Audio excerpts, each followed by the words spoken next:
There are people out there who will listen to whatever you say as long as you have a little bit of notoriety or status. There are people out there, when they hear politicians or people in places of authority tell you not to use your independent free will or your independent free thought, ask questions, be curious about things, ask questions, look for answers. They'll tell you not to do that. They'll tell you that, men can be women, or that the validity of scripture is not there, or that, you shouldn't go to the gym, get physically strong. You shouldn't want to be successful and make a name for yourself. We have seen this over just the last 4 to 5 years. We saw this under Joe Biden's administration when he crammed down the COVID vaccine on 80 million Americans, saying it's not about freedom or choice. It then came out later that his administration actually pressured social media platforms like Meta and Twitter to effectively censor and in some cases ban or totally remove accounts that simply ask questions about the COVID vaccine. We see people online will make fun of people trying to better themselves, get in good physical condition. If you go on Instagram, you can find people making fun of other people for simply being in the gym and trying to get physically strong. You see there are people try to be successful, trying to make a name for themselves, and people will attack them. That's the story of every business person ever. Successful business person, at least. They start off small. People don't really care who they are. Then they start getting a little successful. They start making money, and then everyone hates them. And I think it's really interesting.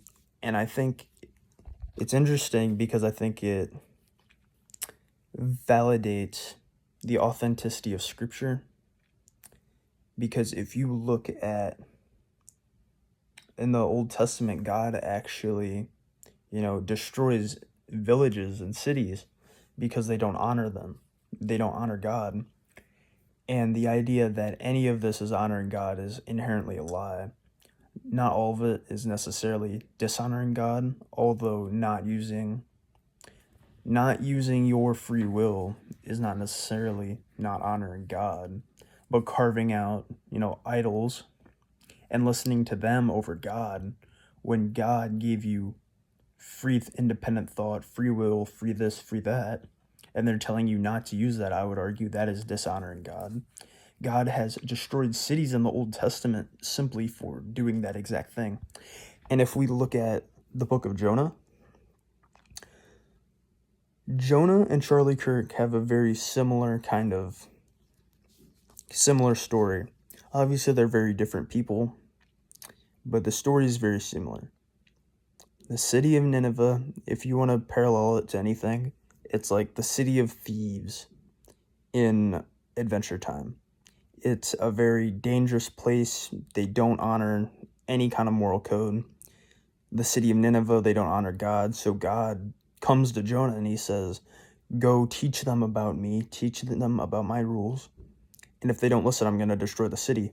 And Jonah's hesitant at first, and then he goes and he teaches them about God. And it turns the place around, and God decides to not destroy the city. Now, I think this is similar to Charlie Kirk, because if you look at the trajectory of America before Charlie Kirk rose to prominence, people were very, worldly in their thinking.